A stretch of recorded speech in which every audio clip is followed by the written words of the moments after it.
Something I really would like to understand with the two modalities that you bring together, Ayurveda and yoga, how Mm-hmm. it has enhanced your overall approach towards enabling people, how bringing together yoga and understanding of yoga as well as knowledge of Ayurveda to guide people better on the journey of healthier lifestyle. Yeah, so I loved using yoga and Ayurveda together. But to be honest, I started only by studying Ayurveda because I learned about Ayurveda and I realized that by changing my diet and my lifestyle, it was super powerful to better my well-being. And yoga came a little bit later because for me, initially, the image of yoga that I had was the one that we mostly have in the West, unfortunately, which is perfect, strong, and fit body doing impossible acrobatic poses. And I couldn't relate to that. So whenever I had a client who I know like would benefit from yoga, I would just send them to yoga teacher. But then I realized that yoga is not about looking good. It's not about having a fit body or mastering these crazy poses. The true goal of yoga is to unify the body and the mind using the breath. And once I understood that, I started learning more about the philosophy of yoga and its value, and I became addicted.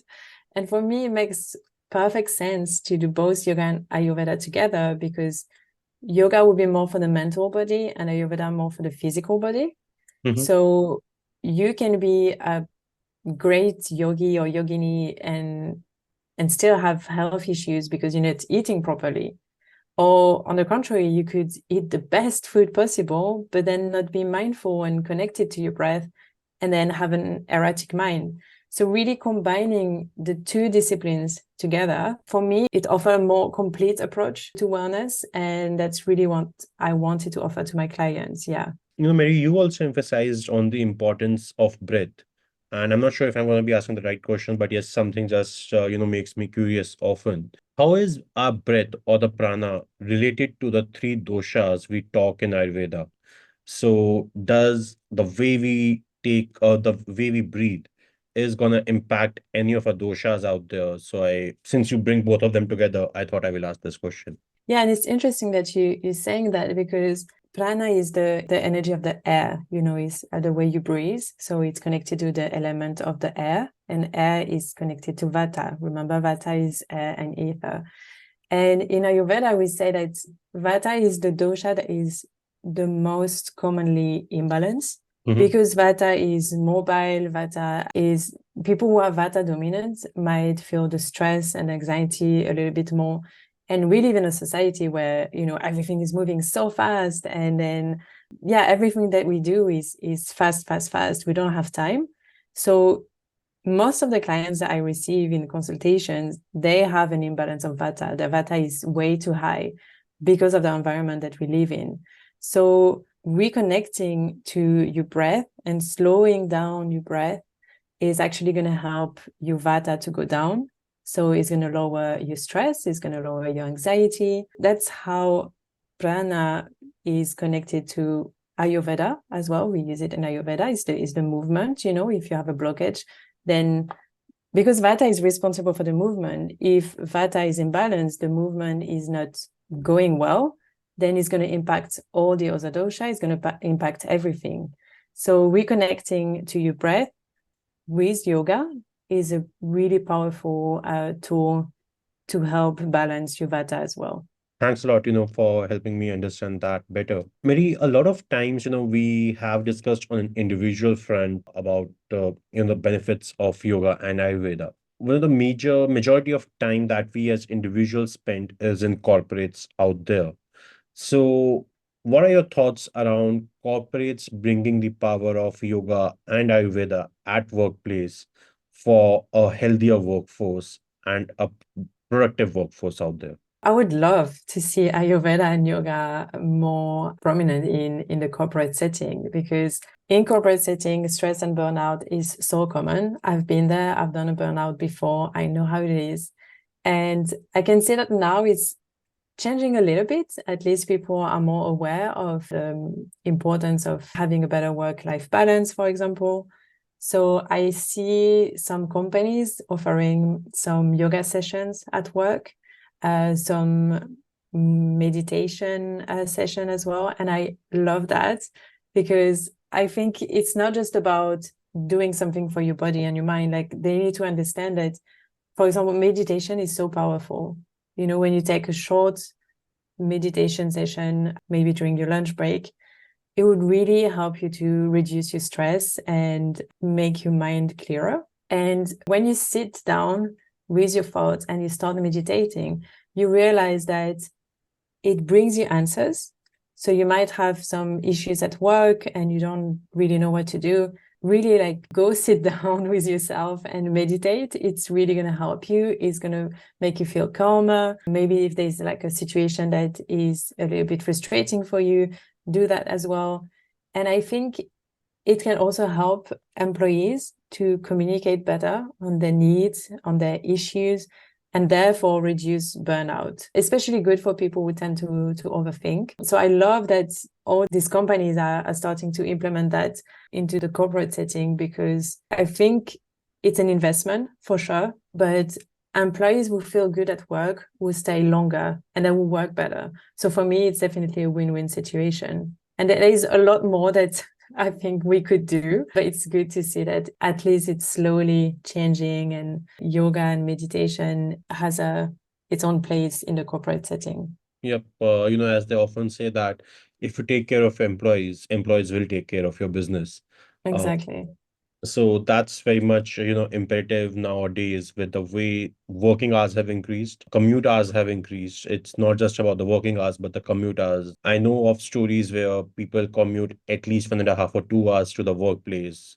And I have been part of that, where even I used to commute for at least 1.5 hours to my office. And now, since January this year, I've brought it closer to my house, where either I'm working from home most of the time, or if Mm-hmm. it's just 20 minutes away, a drive. So that those are the steps I have taken for myself as well to reduce that travel time, because as you mentioned that morning hours are the most productive hours of us. And it used to happen that by the time I used to reach office, it was probably 11:30, 11:15, in the morning, and I'm already tired. And by the time I Mm-hmm. get to the state of mind where I can start working, it's already beyond noon. And then, yes, you have got lunch coming up. Then you go for the lunch. You have that moment where you just want to sleep after lunch because you have driven for 4 hours, and that sort of Yes. energy that kicks in after having lunch, which I guess most of the corporate world suffers from. And the whole day just goes in juggling between all these things without putting in actual effort in the work. So I align with what you're saying, and it's most imperative if these practices can be added, we will have a much more higher metabolism and higher energy levels, which in turn means being more productive at workplace. Yeah, for sure. And I think the environment as well, where you work, is super important. For example, I remember when I used to work in London, I was working in this office that was in the basement. So if I didn't go out during my lunch break, I would not see the daylight. So in winter, I would leave my home, it was dark. I would go back home, it was dark. It was so depressing. And I think having an environment of work where that promotes well-being, you know, you have natural light, you have plants, maybe some quiet space where you can work, maybe access to a kitchen where you can bring your homemade meals and warm them, make some hot drinks.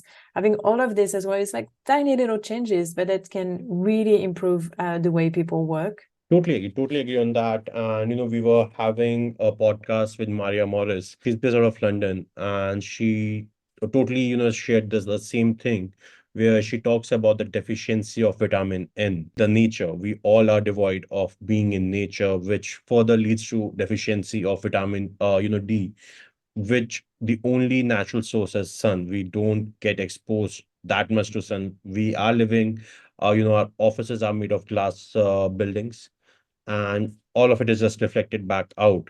So, Mm-hmm. yeah, we need to be in sync with nature out there. We need to expose our body to nature and get that connect with which it's born with the five elements. They need to be recharged. Exactly. Yeah. So, Marie, my final question before we wrap up this, podcast would be: how can people start their journey on the path of Ayurveda and yoga? I think one of the simplest thing, because yeah, I know it's really overwhelming. It's to really, as I say, like reconnect with the circadian rhythm. Try to wake up early, try to go to bed early, try to have regular timing in your meals, in your sleep. Be as natural as possible, spend time in nature, eat raw. When I say raw, I don't mean like uncooked, but I mean like really fresh ingredients. Work on your mental health. We pay a lot of attention to our physical health. We go to the doctor when our body is not doing well, but do we do the same for our mental body? We don't. And I think it's so important. Like all of this is just once. You can have a healthy mind, but and a healthy body, and vice versa. So both of them needs to be looked after.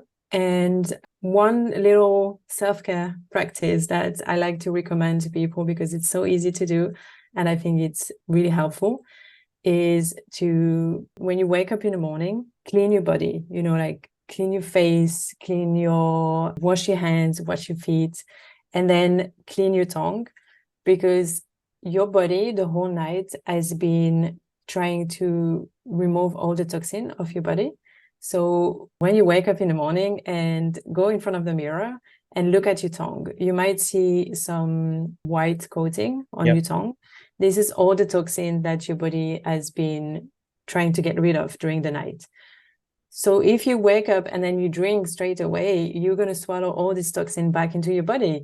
And your body has worked so hard the whole night. It would be like, really disrespectful for your body to swallow that again. So use a tongue scraper every morning to remove this toxin. It will also help you to improve your oral health, like better breath and all that. So this is the first, I think, self-care practice that I usually recommend to my client, because it's so easy to do, but it has a huge impact on your health. And maybe a second one that is easy to implement is to stop drinking ice water. In Ayurveda, we recommend drinking warm or at least room temperature water throughout the day, because it really helps with your digestion and to detoxify the body as well.